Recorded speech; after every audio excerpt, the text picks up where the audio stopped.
The evolution of pimp culture became the acceptance of an ideology rooted in sex trafficking and abusive, manipulative control. Is it a coincidence that for hundreds of years it was legal to rape, breed, and trade our women by white America, only to find ourselves exalting pimp ideology in the future?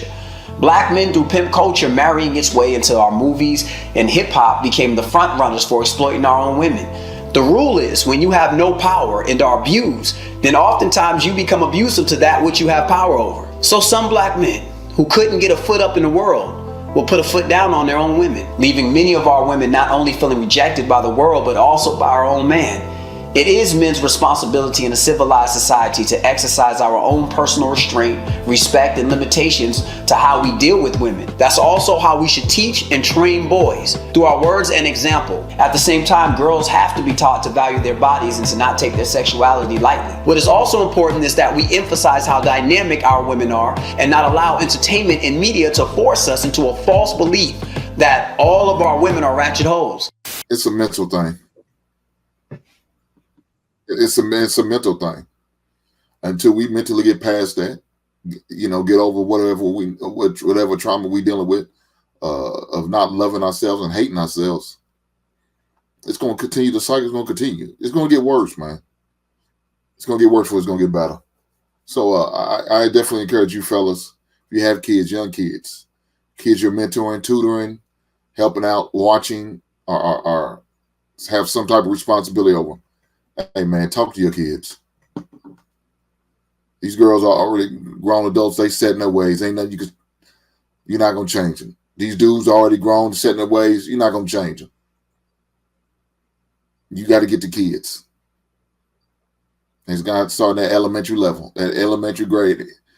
Because, we in trouble. And unfortunately, some of these parents are not going to reinforce what some of you men may be doing out here. Say y'all mentors, it's always good to have somebody reinforce what you teach them at home. But unfortunately, they're going to see the same shit you told them not to do, or you should change, or get rid of, or do something different. They're going to see their mammies doing the same goddamn thing. So it's like, damn, Miss Hink told me I shouldn't do this, but my mama's doing this every other night. She's going out to the club tonight. Happy hour. Getting it in. My dad hanging out. He got women after women coming through. But I'm supposed to make that change? Because I see my daddy doing. I see my mom doing. Why would I do that? I landed there. All right. Go ahead, Clout.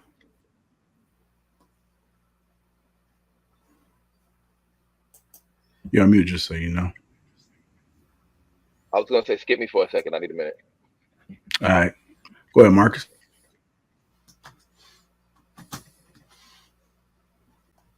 You're on mute, Marcus. Oh, I just want to make sure we highlight that it's not the vast majority of the women that are doing this. I think he kept addressing that.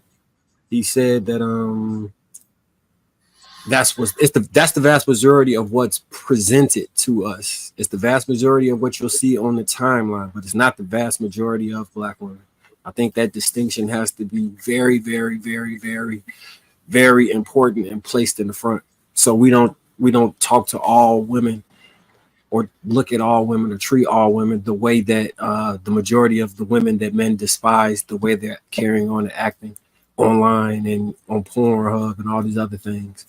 I think we lost the natural ability to make the distinction, and with the way dressing has transformed, it's harder to make that distinction because a lot of stuff that would be particularly reserved is like clothing that only prostitutes would wear. Regular women are kind of drifting into that lane as well. Some that would not ever strip, would not ever sell, are wearing those outfits. So it's a little harder for people to take.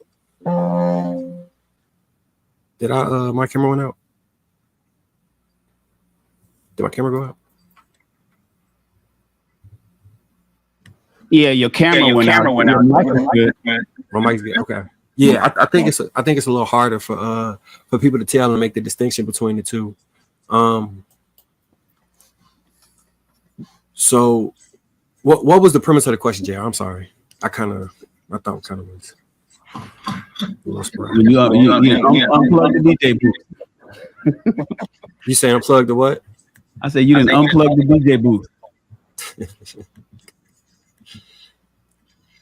No, JR, what was the initial question again, so I can make sure I answered it fully how I wanted to? It wasn't a question per se. It was more so expounding on what he on the second half of the video with the same question from before. Okay. And the trajectory of where our women are going and what we can do from here. Yeah, it's fully the kids. It's gonna have to be through being strong male role models, setting examples within your family that your family follows, and your extended family also looks to you for advice and leadership, and setting parameters that they'll respectfully follow without you having the necessary metrics that people would tend to use to keep somebody in line, using their respect for you as the thing that keeps them in line. Personally speaking, it's getting better. And from my observation over the last 3 decades, I've seen the decline. I know what we're talking about. I understand what you're saying, Marcus. It's a loud minority.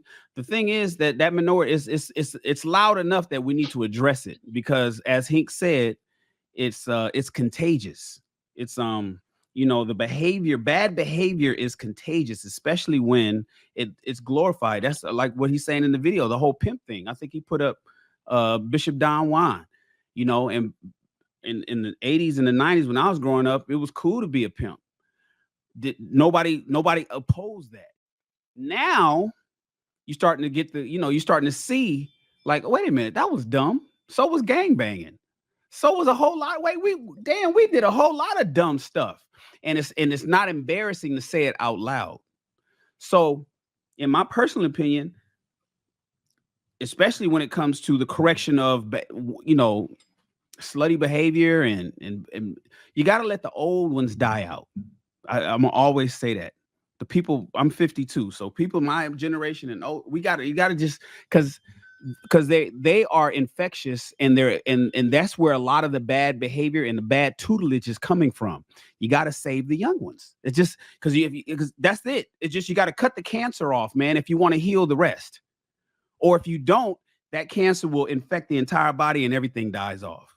So you got to show young men and women particularly, the benefits of not doing what they auntie did. I get it. Their auntie is influential. Mama is influential, but you got to show her, do you want to end up like auntie and mama? Because if you don't want to end up like her, if you do this instead, this is your outcome. And the people with great outcomes need to start speaking up. One of the reasons Marcus is saying what he's saying is because even though it's a loud minority, the majority ain't saying shit. They just living their lives, being fun and being successful. And they're not out there showing the wonderfulness of doing things the right way. And we need more people to speak up on doing things the right way, as opposed to just keeping it kind of quiet. And for the fellas, one of the ways to get that in line, they always talk about, men, are you the leader? So then listen, fellas, gentlemen, you got to be an example of a man that is highly desired. You have to be. You can't be a dusty dude complaining.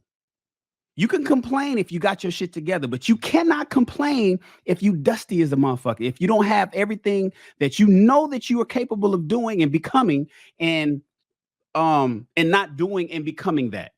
So one of the best ways to get a generation back in line or back on track is for the men to become amazing in all fields of human endeavor. And another thing is continue these podcasts. They'll shame us quick. Oh, they didn't give these men microphones. Take away the microphones. Oh, what happened to the days the guys was quiet? Hell no. One of the reasons why I'm saying it's going to get better, I hear what Hink is saying, but I think it's going to get better, Hink, because shows like Hink's, shows like Trev's, this particular show, King Talk, all the different men out here talking about things that we didn't talk about in the 90s.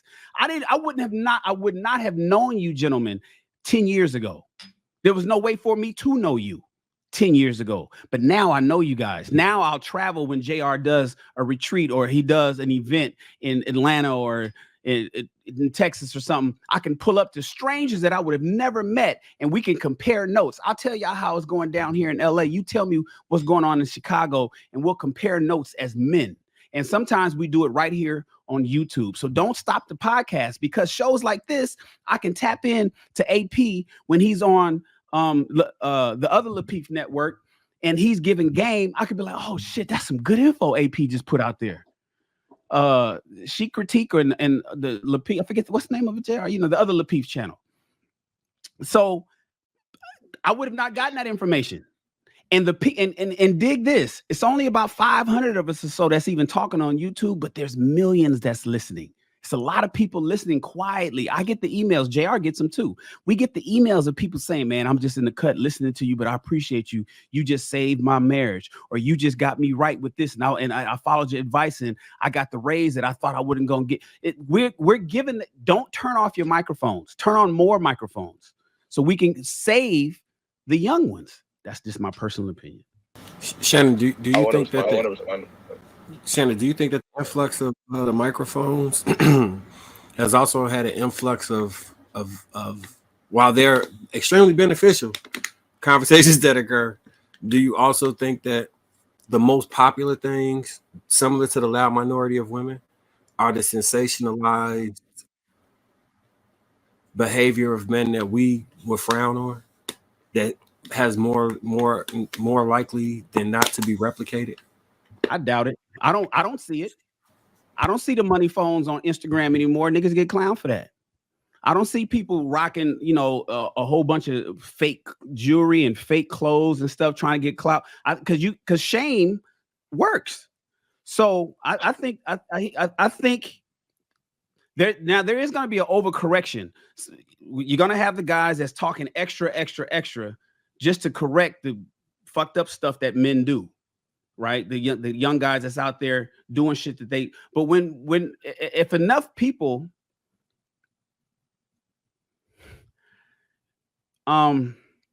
discuss the problems and show how shitty it is, I think by and large, or over the next 10 years, let's say maybe 15 years, you know, by the year 2035, 2040, there'll be a nice correction for the people that's going to be coming up, all because of these microphones. And the bad stuff that you're mentioning right now will be far and few between.